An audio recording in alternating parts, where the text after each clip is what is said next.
How to add another Face ID in iPhone. So let's start the video. First of all, if you want to add another Face ID in your iPhone, then firstly open settings. In settings, scroll down and then click on general. After clicking on general, then click on software update. Now here you can check your latest version will be updated or not. If it doesn't update to latest version, then update it to latest version. After updating a latest version, then go back and scroll down and click on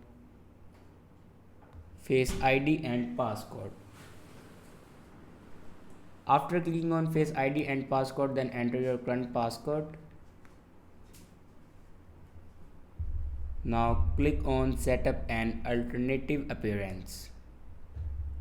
Now here you can add your another Face ID. I hope this video is helpful for you. Thanks for watching.